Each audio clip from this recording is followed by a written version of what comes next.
This is a Just Barbarian Things actual play podcast. Our role-playing games may contain themes and language that is not suitable for all audiences. You have been warned. Welcome back to our first story in the Call of Cthulhu game.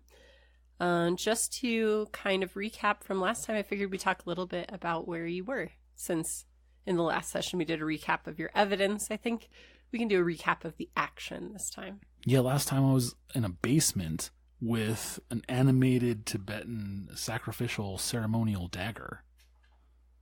So, you think out of character. Right. Table talk. I think that that's what it is. But Carl has no idea that that's what it is. So yeah, it had, as you had knocked on the wall to determine if there was a hollow point, you found one. And you were determined to break it down when a knife rose out of the debris on the floor and flung itself at you. You were able to dodge to the side and it stuck into the wall. You pulled it out of the wall and it wriggled free from your grasp and is currently hovering in midair, point towards you. Right. And about how far away from my face would you say it is? A few feet. Okay. So let's say 3 feet. Sure. Okay. 3 feet away. So it's just right there. And I know from dodging this thing the first time, like I kind of heard it rattle up out of the debris pile. And then, like, I turned because of that and saw out of the corner of my eye that it shot across the room. I was able to dodge it. And so what I'm trying to establish here is that I know that it can move very quickly. Yes. Okay. So 3 feet away is almost nothing for this thing. Right. Okay. Yeah. That's all I'm trying to establish. All right. So we have kind of a standoff now. This thing is hovering there. True. Very dangerous. Very eerie. Okay. So now what? All right. Well, now we are in a combat. Oh, okay. We're in a combat situation.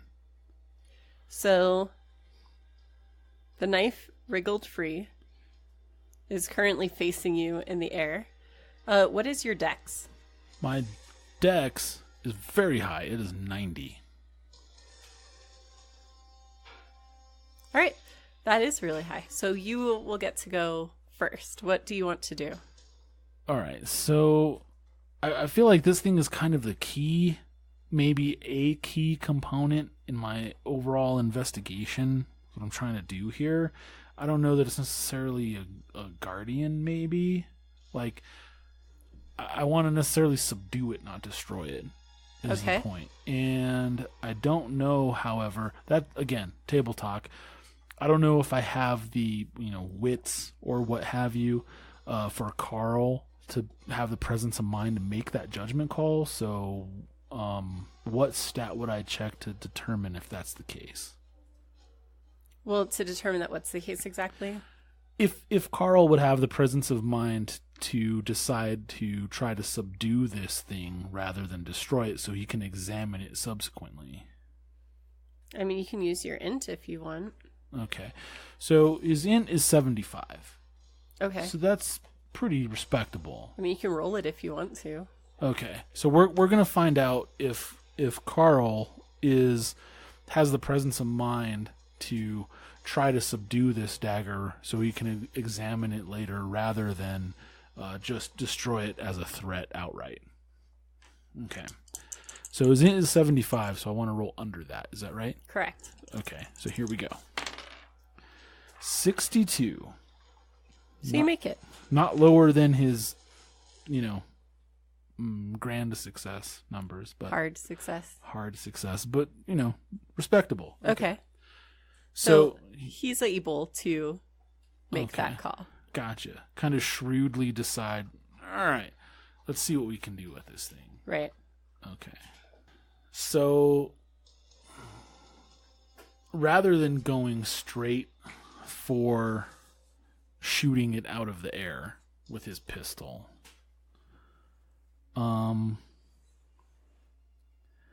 What would it take to kind of wrangle this thing into submission, do we think? Because it wriggled out of my grasp last time. Right. I mean, that's really up to you. I can't help you with that. So we're kind of, I think we're kind of looking at a fighting brawl for that, because there's not like a grapple sort of stat. It would be a strength check. Oh. Okay. Yeah, I might have to actually just resort to just trying to shoot it out of the air. Let me look. You can use a fighting brawl if you want to grab the knife. To sort of grab it and maybe stab it into the ground and right. Hold it there. Mm-hmm. Okay. Cool. Yeah, I'd like to try to do that if possible. Okay. Okay. So my fighting brawl is 75. So I'm going to try to beat that.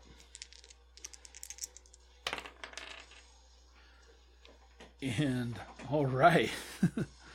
I rolled a 13. So that is below the second little number. It's an extreme success. Yes. All right.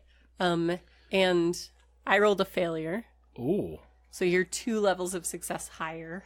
Okay. At least. That sounds good. Yeah. So you, with the quickness that you can move, just snatch your hand forward and you're able to kind of maneuver deftly as you lunge forward to grab the handle of the knife, not the blade. Very good. And you have it in your grasp. Oh, I see. Okay. And as a dexterity kind of fighter, he's not about, strength on strength, force on force type of fighting. It's all about, the judo, aikido type of redirect, your opponent's force to your advantage. So if the dagger's lunging at him, he's going to try to grab it and redirect it to stab into like a wooden wall or the earthen floor. Or well, the wall is behind you, so you could definitely do that. Okay. So, yeah, I'd like to try to... Well, you don't have to try. I mean, you can do that if you want to. I'll definitely redirect the force of its lunge into the wooden wall. Okay. So that can assist me maybe in subduing it. All right. So you push the tip of the blade into the kind of fitted planks of the wall behind you. Okay. And I'm hoping that it kind of sticks there so that it has a hard time wrenching its way out. Let's roll a strength check to see how far you can push it into the wall. Okay. Now, strength is not my strong suit. I know. And I have to beat a 50. That's not bad, though.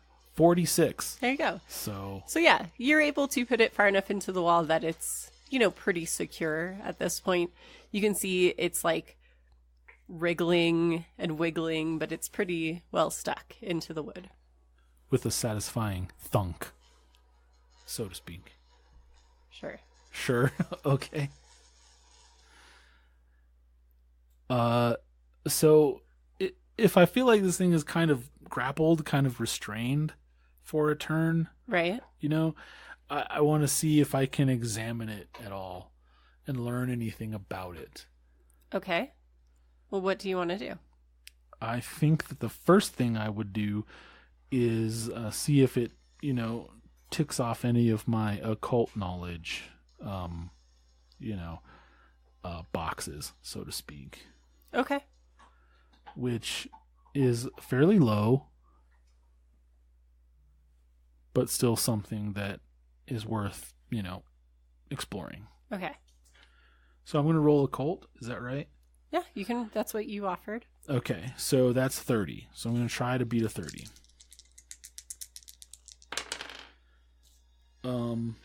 I rolled zeros across the board. What does that mean? That's 100, which is a critical failure. Okay. Which means if you haven't already, you can check that box. Oh. Because you learn from failure. That's actually pretty awesome, which is something that makes this system rad, because that reflects real life. Right. You know so little about this that it actually embarrasses you into study. Okay. It's basically how that works. You know, that's the kind of guy that Carl is. He would look at this dagger and be like, I have no beeping idea what is going on with this thing. If I live through this, I'm going to look it up. Could be important. You've never seen anything like this before. You've never heard of anything like this before.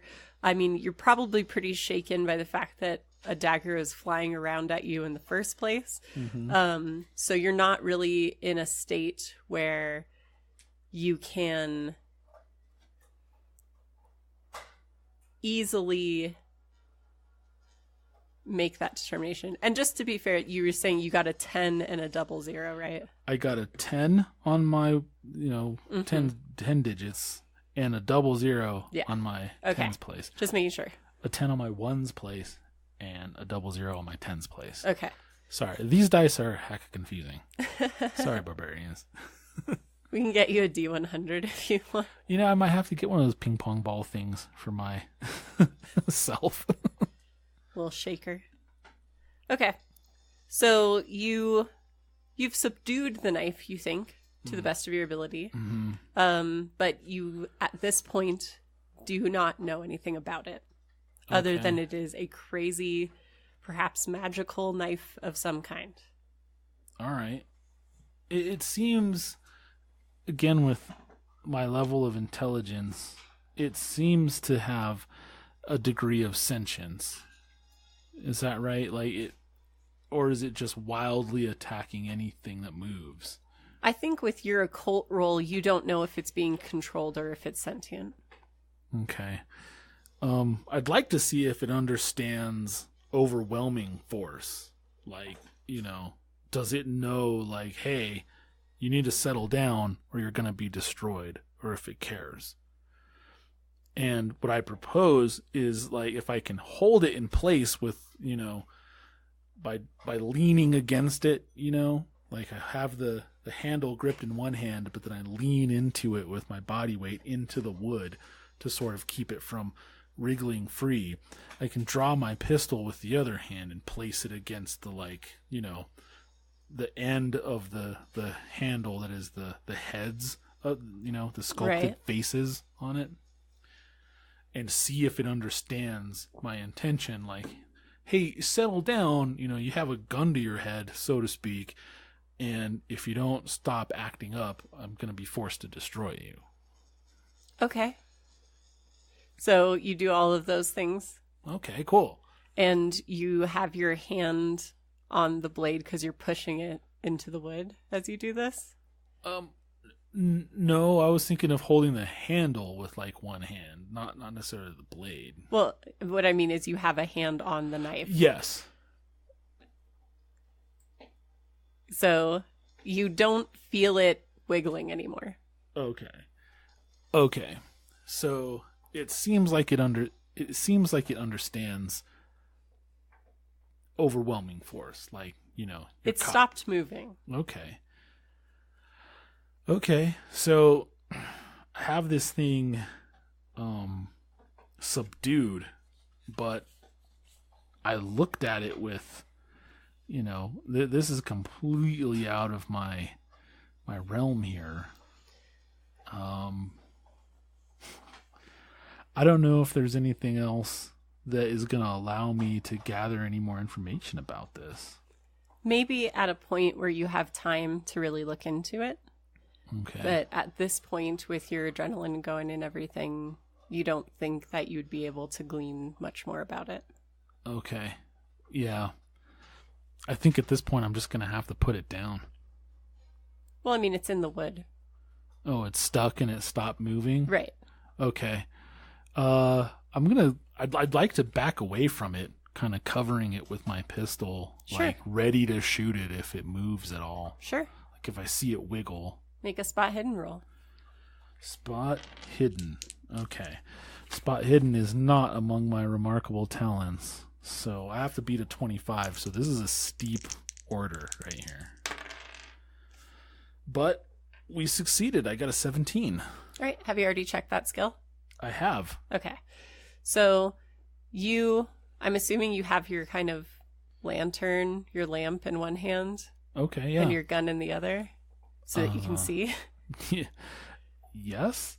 I don't or know you if I'd put your hung it on lantern a down hook or something. or put it on the floor, I don't know. I'm asking. I feel like I'm in a basement, so I would have like looked around on any of the wooden, pillars or whatever that support the house above it. Mm-hmm. And I would have hung the lantern from a hook or similar or nail in one of these that would have been there for such a purpose, given that this is an old-timey type of cellar/basement. But if none such exists, I would have just put it on the floor. Okay. So you have your lantern hung up then?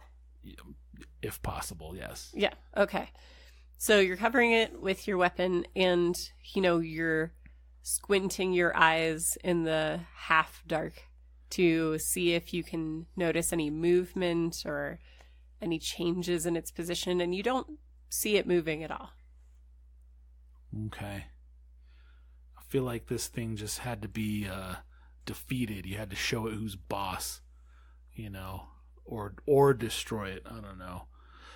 I as Carl, I feel as though, yes, that'll do it. Let's go ahead and roll a sanity just to see how you handle that whole knife flying at you thing. Okay. And sanity is up in this box right here where I have a 24 circled. So I also have 25 and 97. So I roll my max sanity of 25, or what am I doing here? So what's your current sanity? 24. Okay. You want to roll under that. Okay, so I have to beat my current sanity for a sanity roll. I failed. 43. All right, roll 1d4, please. Ooh. 1d4, coming right up. 2. All right, you lose 2 sanity. Yikes. Especially, having tried to examine it and everything about it just freaks you out. You have no idea how this could have happened. Even in your occult study, you've never really heard of something like this, and you're not prepared for it. So I'm down to 22 now. Okay. All right. So what would you like to do? Let's go back to the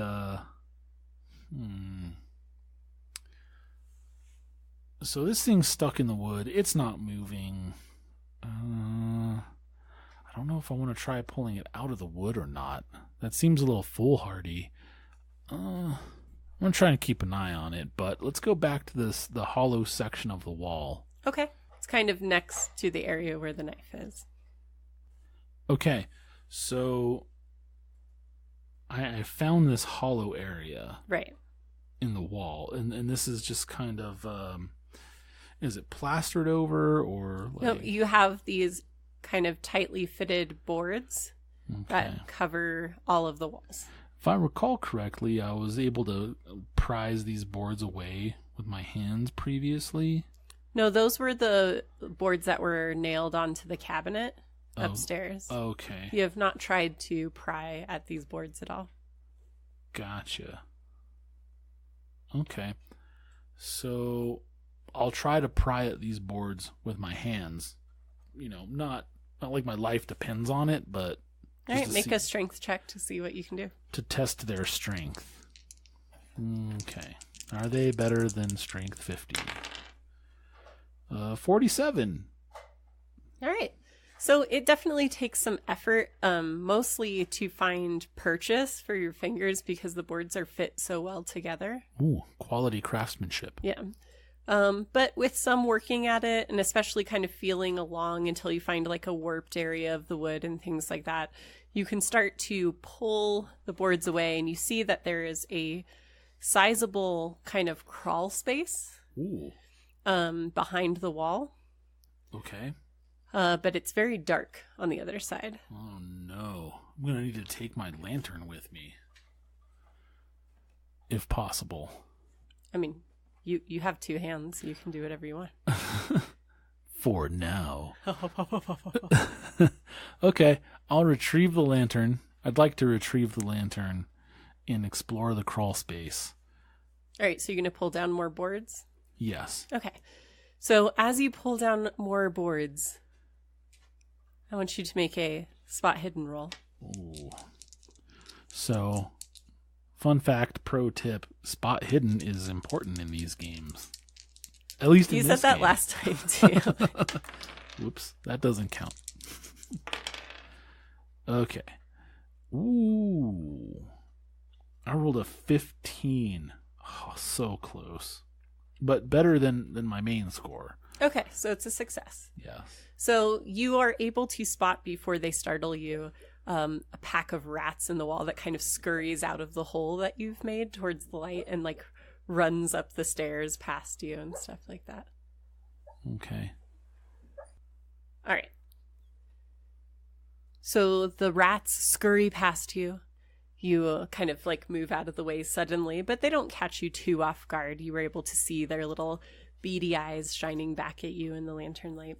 And they don't attack or anything. So. They do not. Okay. They're just scared, vacating the area. Yep.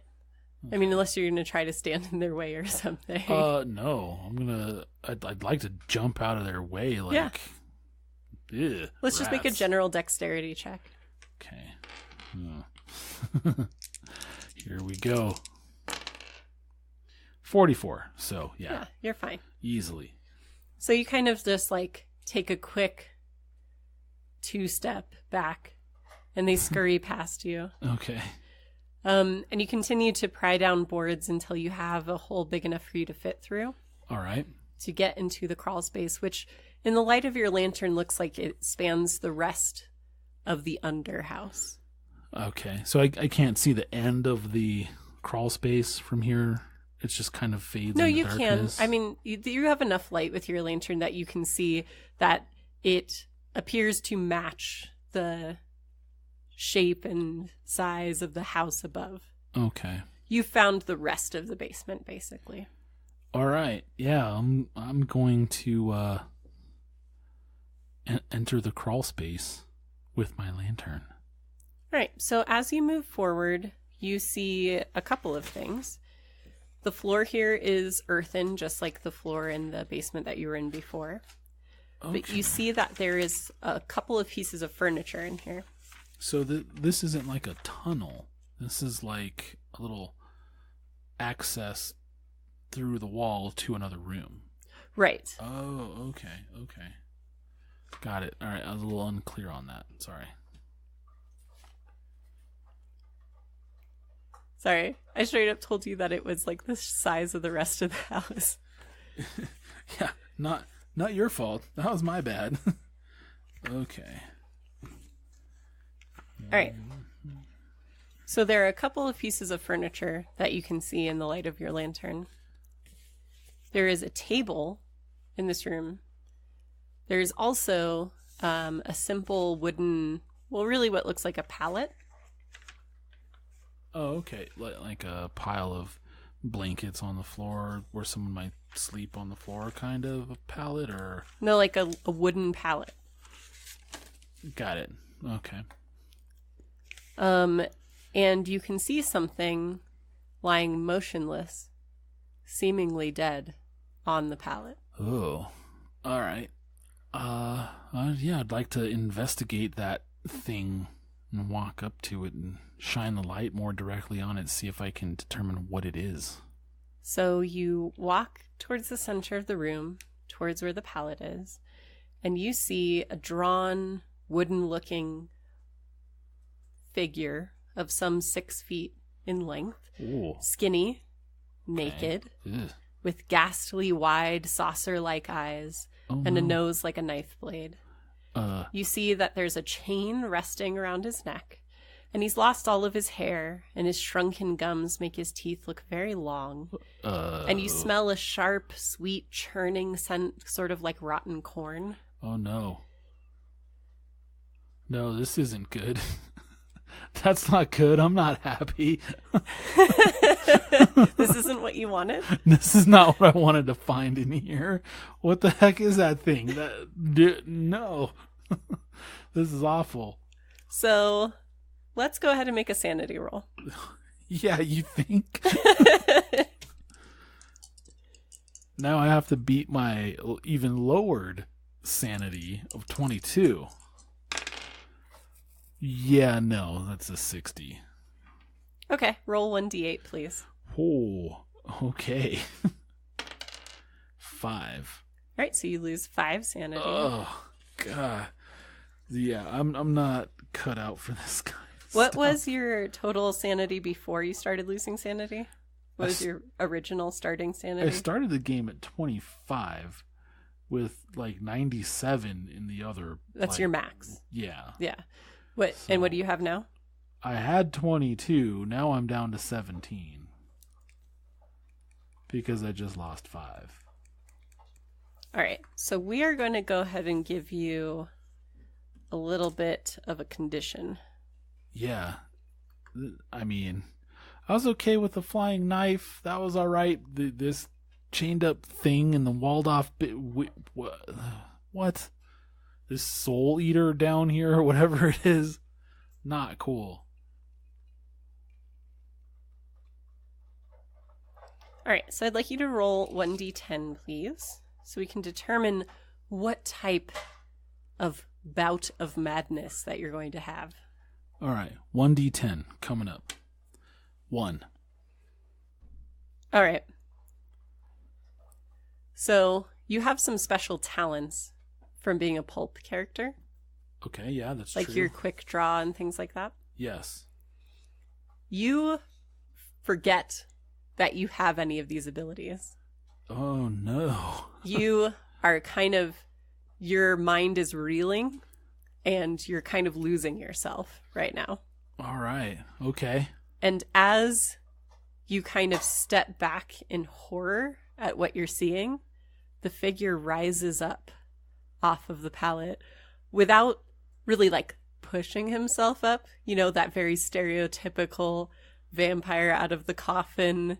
Okay. Levering up. I see. All right.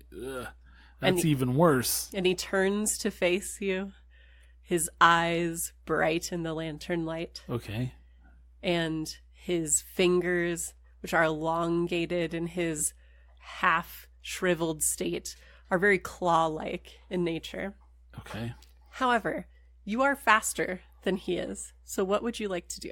Well, I think I'm just going to back away as quickly as possible. I mean, I noticed earlier, because, you know, based on your description, is chained around the neck. He has a chain around his neck. Okay. So, yeah, I'm just going to back away kind of in a panic. I think, the way that I came so that I can, maximize the distance between myself and this horrifying creature, but also, towards the exit, which was the entrance. Okay. All right. So you move away from him.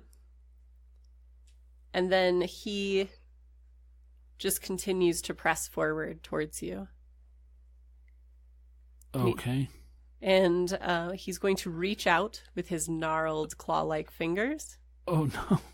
So he can reach me even though with the chain and everything? Well, he's not chained. He has a chain around his neck. Whoa. Oh, I see. So it's not like a collar with a chain going somewhere. Right. It's just a chain hanging around his neck. Oh. Oh, I see. Okay. Do you want to edit what you did? No, that's okay. I think at this point I would have noticed. Like, oh, that chain isn't chaining him somewhere. It's just a chain, like a Mr. T style chain hanging around his neck. Sure. Okay. So now I've noticed that. Okay. So he is going to reach out his claw-like hands as he pushes forward. I'd like you to go ahead and make a dodge. Good idea. I think I should dodge this guy. Dodge. It's in your skills. Okay, there it is. I failed my dodge roll. All right, you take 6 damage. Because my dodge is 45, which is half my dex, and I rolled a 76. Oh, yeah. That's no bueno. That's not good. Okay. Right. So the tips of his fingers rip into your clothes and actually sink into your flesh and start to tear and rip through the muscle. You begin to bleed all over your suit clothes. Mm-hmm. And that was 6? 6. Okay, cool. So I'm now down to 21. All right, what would you like to do? I'm gonna have to, try to get away from this thing if possible. I mean, my options are stay clawed by it or try to scramble away from it and shoot it. Right. Can I recommend staying clawed, perhaps dying in this basement? Those are all great options. Yeah, I think I'm just on instinct. I think on instinct I would just try to flail away from the thing. Yeah. And sort of, just waffle windmill away from it. Sure. Yeah, no, you're a lot faster than it is. Yeah. So you first of all, retreat, you feel its fingers slipping out of your flesh. Ugh. Blood gushes after them. Gross. Okay. And you have your gun in your hand. Yeah. And I'm just gonna, blast it if possible. Yeah, go ahead and make your firearms check. Okay. Carl's pretty handy with a pistol, so I only have to beat an 81 for this. Oh, man. That's an 84. All right, so this is a good time for me to bring up luck, because it's something we haven't used before. Right. You can spend luck point for point to lower your roll if you want to. Since you're close, that might be something you can consider. Yeah, absolutely. Let's go ahead and roll that. Roll that 84 down to an 81 to the tune of 3 luck points? 3 luck points. Okay. Yeah, let's do that. Considering I have 75 luck. Yeah. So this is a good time to spend some. Let's go ahead and roll that down to 72. And we're not going to play it campaign style where every time you spend luck, I get those luck points to use for enemies. We're just going to do it the regular way. That would be cool, though. Yeah, it definitely makes the decision to spend luck a little bit harder. But for the sake of this being a standalone, we won't worry about that too much. Okay. So you, at first, you bring up your hand and having, forgotten your talents for using your gun properly and everything. Right, yeah. Your hand is shaking. Oh, okay. And you've kind of, fallen back. You're trying to hold the lantern and your gun and everything. You've fallen back over the hole you've made in the wall. Right. And then, in a moment of clarity or luck, you bring down your pistol center mass, just trying to shoot for something. Yeah. All right. So go ahead. Well, I'll roll his dodge, see if he can get out of the way. Okay. He cannot. So go ahead and roll your damage. All right. So for my pistol, that is 1d10 plus 2. Come on, baby. 6. Not bad. That's a total of 8 damage. Okay.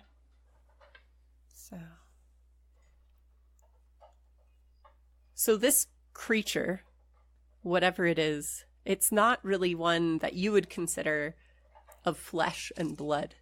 If you had been hunting, for example, you would expect to see muscle and blood and maybe even bone in the wound that you've created because it's a sizable wound. Okay. But it's dry and jerky-like and black inside. Oh, no. But you've made a huge hole in it, basically, and it stumbles as it continues to move towards you. Okay. And this thing has a head, right? It does. Okay. I mean, just as instinct would have it, I mean, that's... You just barely succeeded by spending luck, so we had you go center mass for this Oh, one. I know. Yeah. I'm trying to think for subsequent shots. Right. What we want to aim for, so to speak. Okay. So, he continues to move towards you. Go ahead and roll your dodge to see if you can get out of his way. I'm going to hope for a happier result on the dodge this time. No. 72. All right. So you no continue dodge. to just scrabble backwards, not very coordinated. But you see that the creature, especially in its current wounded state, has to make some effort to get over the boards, to get through the hole towards you. And so it takes kind of a swipe at you that's not very successful. But it's continuing to press forward. What would you like to do? Let's go ahead and shoot it again. You may try. I would like to try to shoot it again. Here we go. 35, and that is below my top little number, so that's a hard success. It's a hard success. The other one is extreme. Is that right? Yes. Okay. That is a hard success. All right. So go ahead and roll your damage. Okay. 1d10. 1 plus 2. So that's a 3 on that. It was a really good hit, but that's still significant. So you end up basically shooting it in the shoulder as you continue to scramble back in fear away from it. And you see one of its arms just dryly drop off to the ground. And it looks down at the dusty wound and then looks back at you and snarls. Oh, goodness. Okay. And I need you to dodge again. Oh, man. So much dodging. Cool. Looks like I'm going to make this one because that is a 20. So it's a regular success? No. That is a hard success. It's a hard success. On dodge. So it suddenly lurches forward straight towards you, and you are able to kind of shake this fear out of your head, especially as you're getting closer to the stairs, and you leap up because you've been kind of crab scrabbling backwards. And you leap up and you kind of throw the lantern down. You steady your pistol in both hands and you kind of leap up towards the stairs, and it completely misses you. Oh, good. What would you like to do? I'm just going to keep shooting at this thing as much as possible. Sure. You still have bullets, right? I do. I mean, considering that I would have had 7 in my magazine and 1 in the pipe, that I would have had 8, even though the ammo was listed as 7. So which one are we going with here? 7 plus 1 or 7? 7 plus 1 is fine. Okay. Yeah. So I still have 5 left. Okay. So I'm going to try to shoot it again. Sure. If possible. Go for it. Okay. Woo! All right. So that's an 11, which I believe is an extreme success because it's below 16. Awesome. So you're going to do something that in the game is called an impale, which is basically like a critical hit. Nice. Okay. Have you already checked this box, by the way? I have firearms? not. No. Make sure to do that because you've been successful. Okay, check it once. Yes. All right. So when you impale, you do max damage, plus you roll the weapon damage and add that to it. Nice. So I'm starting from 12, and I'm rolling a 1d10. Exactly. Okay. Well, I rolled a 1, so lucky for basement vampire teeth. So that's a 13? Yes. All right. So not expecting you to kind of leap up onto the broken stairway.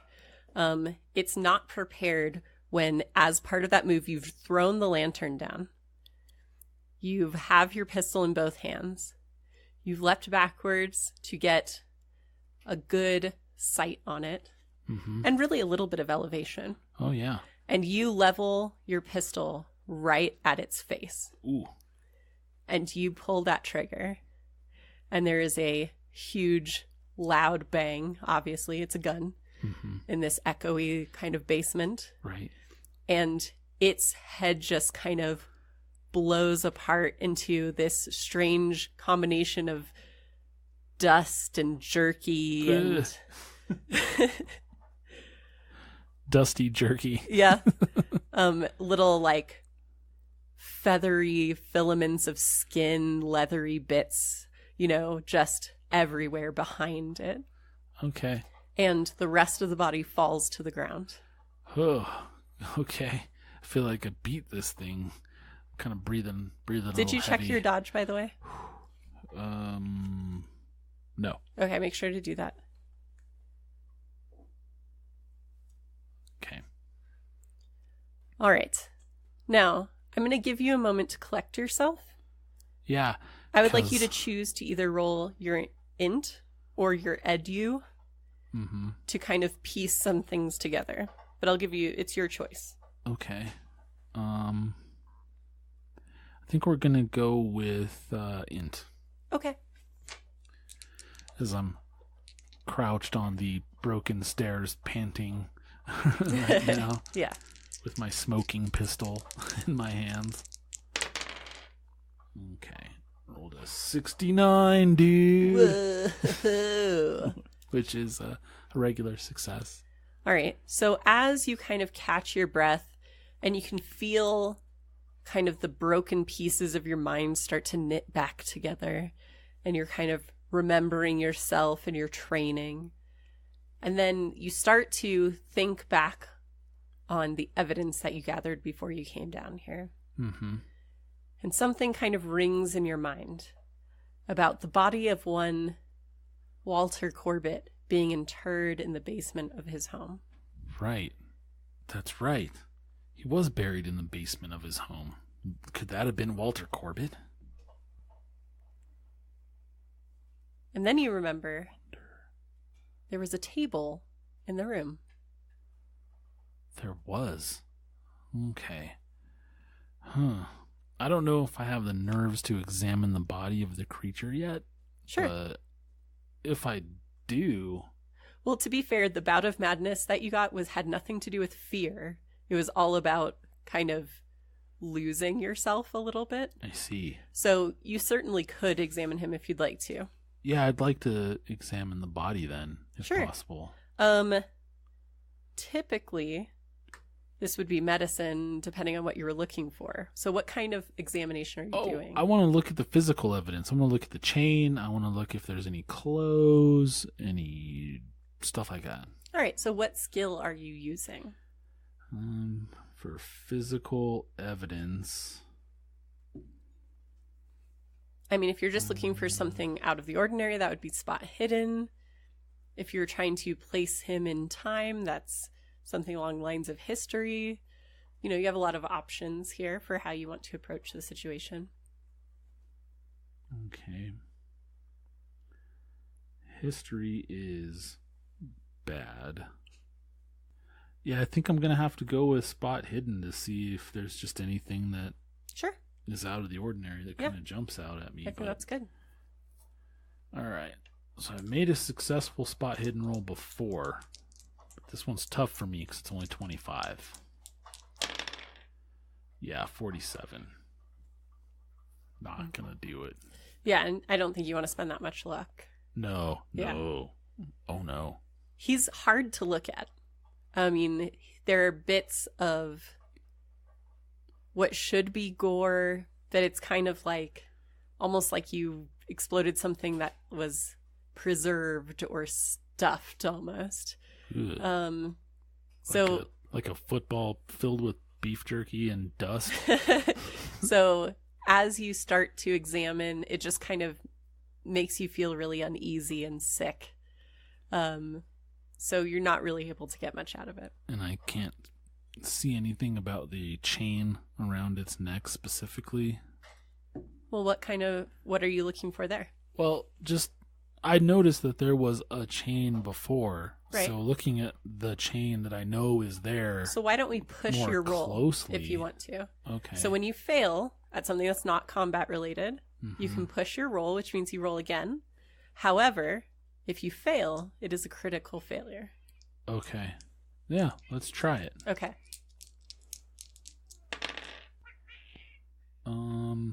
This time I rolled a 00 and a 5. Like 5 in your ones place? Yes. Okay, so that's a 5. A 5. Cool. So that ties my extreme success score, but is lower than my hard success score. Okay. So you are able to kind of like swallow what's rising in your throat. Mm-hmm. And you just focus on the chain. Don't look at the meat.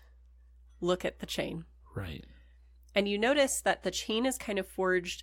It's not like the rounded loops that are put together to make a chain. They're flat pieces of metal. Oh. So they're kind of these almost like hammered out rings. Okay, yeah. And as you kind of look at it more closely, you can see that engraved on the individual links are the same symbol that you saw on the ruins of the church. Okay. That kind of like a triangle with the pointy points. Yes. Radiating out in the eye in the middle. Exactly. Well, we're going to leave that chain be. I'm not going to touch the chain. Okay. And let's head back into the other room through the hole. All right. So stepping over the body. Yes. You make your way back through the hole you've made in the wall. And inside, you can see that there is a now empty pallet and a table. Okay. Yeah, and you said that I remembered there was a table. So I'd like to take a look at the table now. All right. So as you approach the table, did you pick up your lantern again, I'm assuming? I'm always going to grab a lantern because I can't see in the dark. So it's just kind of a default sort of thing. There are a number of what look like very old papers on the table. Okay.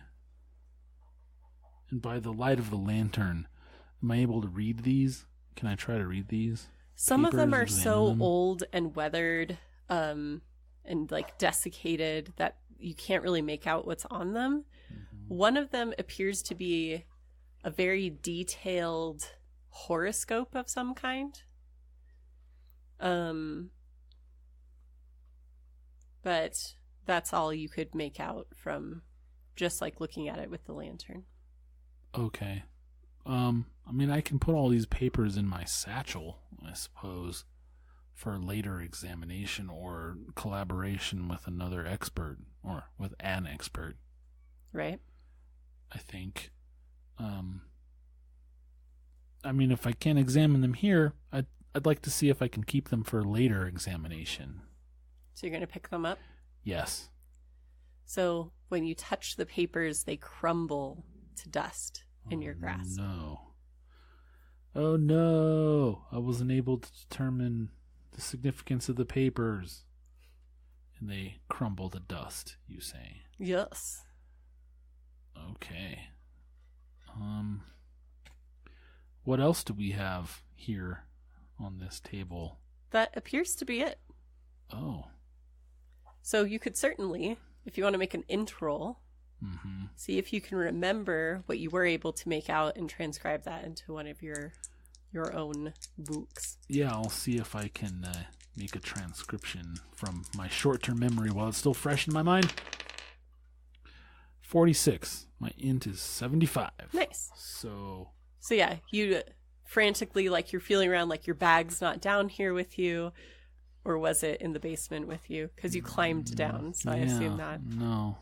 But you can take your time at this point. You make your way back up to where you had papers, and you're frantically like writing everything down. And it's almost helping you to kind of clear your mind it's a from little this trauma that cathartic. you've endured. Right. But you believe, mostly because you're being told by the keeper, that you have resolved the issue of what was haunting this home.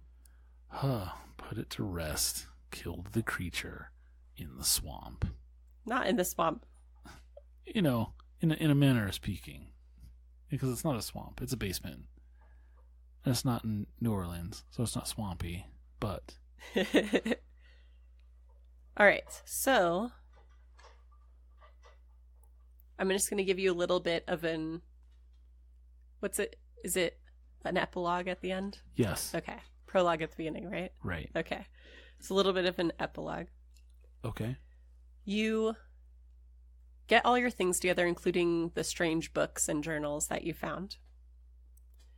You report in to your employer that you have found and exorcised, as you put it, the body of one Walter Corbett in the basement. And that you believe the house is now safe to inhabit. Okay. And you are paid for your work. Excellent, because I'm kind of broke. Well, he gave you some money up front. True, but, times are tough all over. So he gives you another $25. In accordance with my contract. Yes. Okay. Just asking, do you take the knife with you? Oh. On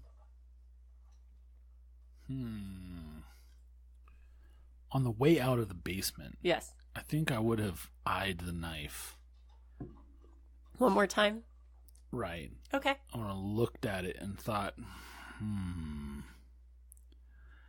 And gathering every ounce of my will and steeling myself for another confrontation, I think I'd like to wrap my hand around the hilt and see if I feel any sort of vibration or sign of life in it.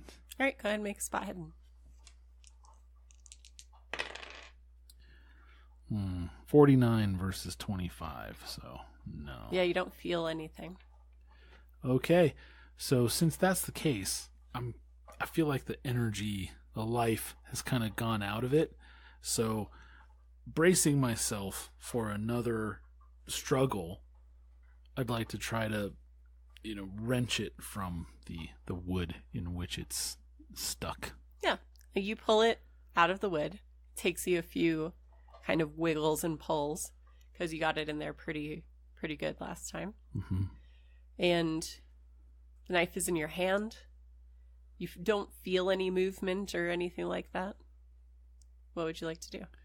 I'd like to put it in my satchel.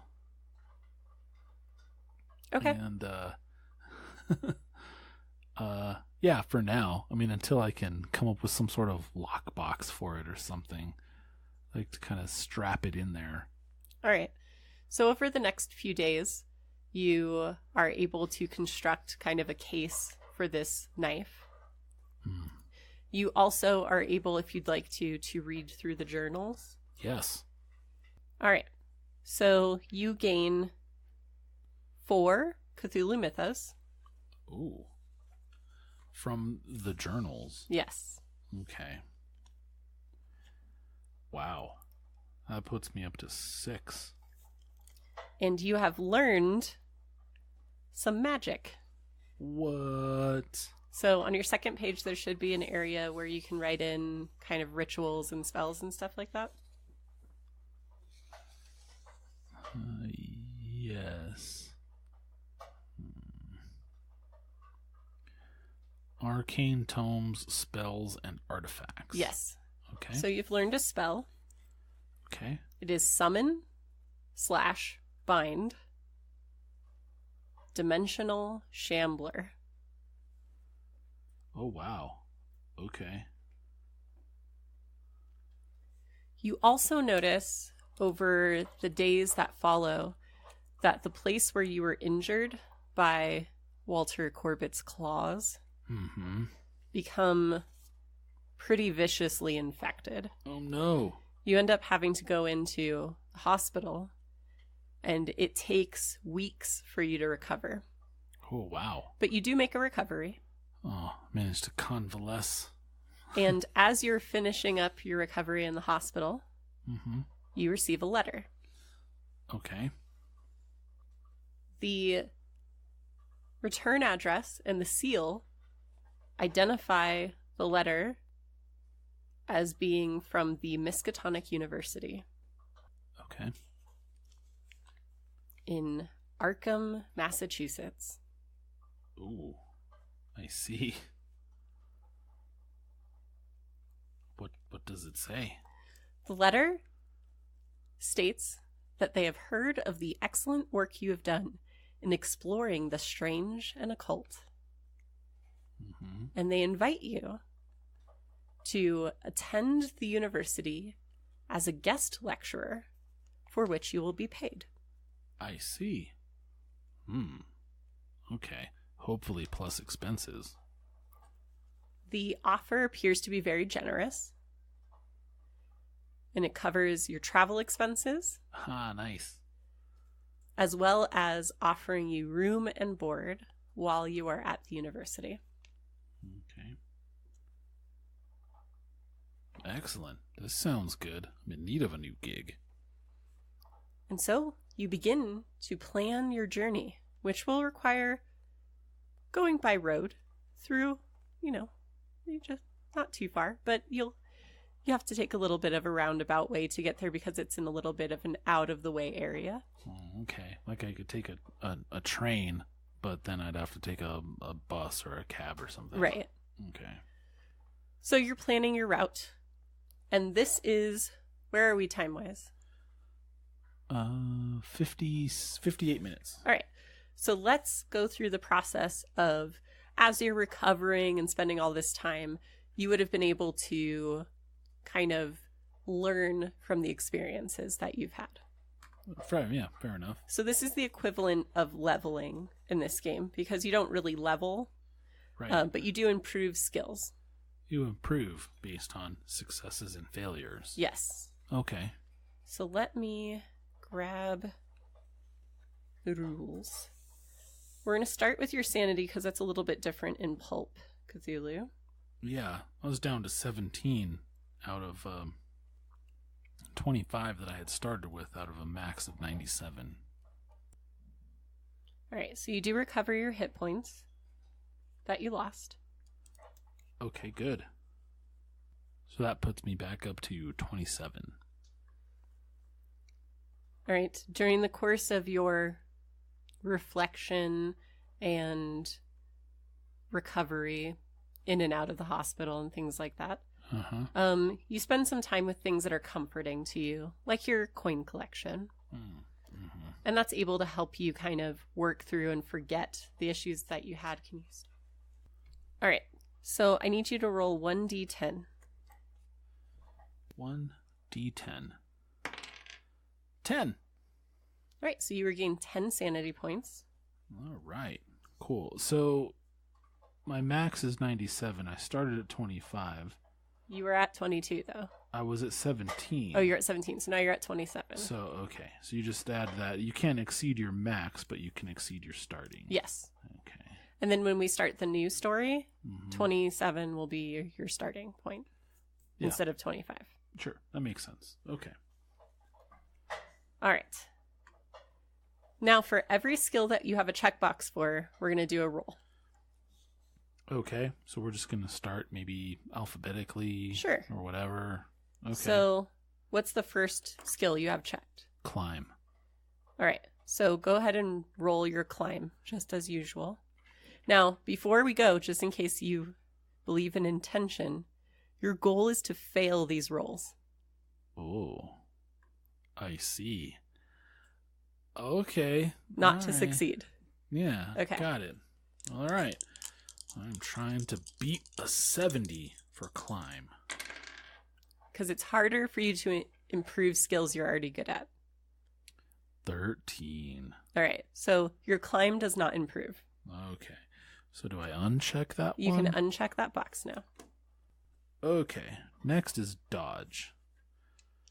This one should be a little easier. So we're hoping for a happy result. A 10 and a 0 That's just a 10. Yeah. Right. Yep. Sadly, no. I was hoping to improve dodge, but no such luck. Okay. Next is fighting brawl, which is going to be the toughest one yet.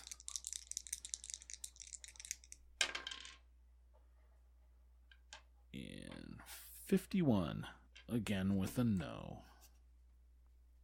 Where were you when I was rolling dodge 51? Okay. Firearms handgun. Trying to beat an 81. This is going to be a miracle, kids. 70. Again. You got close. No. So far not increasing much. Nope.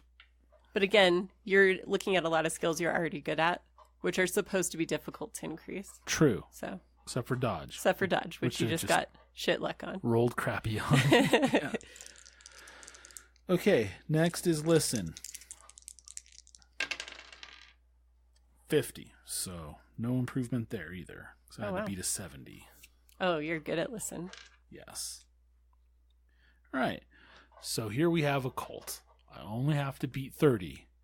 So I have a pretty good chance not to jinx it. But here we go. Let's hope. Let's hope. 59. So, all right, cool. We get to see how this works. All right, roll 1d10. 7. And add that to your current skill. Okay, so I go from 30 to 37. Correct.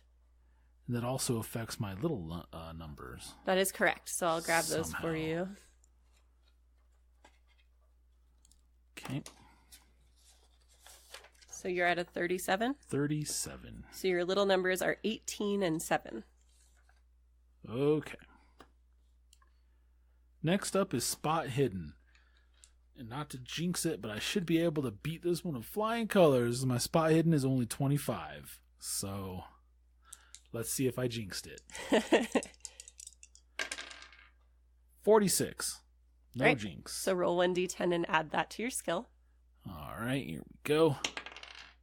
3. So 28. Cool. So your little numbers will be 14 and 5. 14 and 5. And remove my check mark. Okay. That's it. All right. So we're also going to roll luck. Luck. Okay. So you want to roll under your current luck value. I want to roll under. Oh, well, no, you won't. We want to fail it as usual for all improvements, if we can. So we want to roll over current right. luck. 27. Not going to happen. So you don't recover any luck points. I don't recover any. Okay. So you're going to stay at the level that you are after your spending. Yeah, I'm going to stay at 72. Yep, which is a lot, so you're fine. Yeah, that's not bad. I'm okay with that. All right, so after your first foray into the supernatural, you've had a little bit of improvement, primarily in your occult and spot hidden, which makes sense. You use those a lot. And you've probably studied them in the meantime because they need, well, one, your occult failed you. True. And two, you found that it was to your advantage to be able to identify such things in this last foray. Yeah, if I'm going to be investigating things, I want to be able to notice stuff. Right. So that's kind of how improvement works in this game. Nice. So you can uncheck all your boxes if you haven't already. Okay. All right, let's take a little break to talk about the system. What did you think of Call of Cthulhu? That was really cool. I think it lets you focus on the story, and you're not so worried about, making your rolls or what have you. It has a very real feel of it. Like, I was able to inhabit the character very well in that musty basement with that thing rising up and coming at me, and interact with it in a very realistic and satisfying way. Good. Yeah, I think the D100 type systems offer a lot in giving you a little bit more granularity in your skills compared to systems that are out of like 20, for example. So it gives a lot more variation. Mm-hmm. I think that it's definitely a little crunchier in some aspects, but it definitely serves the story well. Yeah, I like the way that you handle various failures and stuff like that. It's very plausible, and so it doesn't interrupt anything. Right. So the system empowers you to do that is very nice. I like that you did get an impale, though, so we could talk about how that works. Yeah, we seem to cover a lot of different bases, and that was also cool. You know, we ran the gauntlet, so to speak, from, you know, a extreme failure to an extreme success. Right. All right. So in your next, because we're going to do 2 mini Call of Cthulhu adventures. This one was the investigation-focused adventure with a little bit of combat at the end. Mm-hmm. The next one is going to be much more action-oriented and less investigation-oriented. So hopefully Carl will be able to hold his own, crawling through crawl spaces with a lantern. Come out to the coast, have a few beers, we'll have some laughs. So the next part of the story will take place in your kind of stopping point in your journey on your way to the Miskatonic University. At a way station or similar, yes. Maybe, or a boarding house, a hostel, who knows? So it will be with the same character since he didn't die. You'll be able to keep him with his improved skills. Carl lived. He lived. And we will go from there. All right. Thanks for coming out.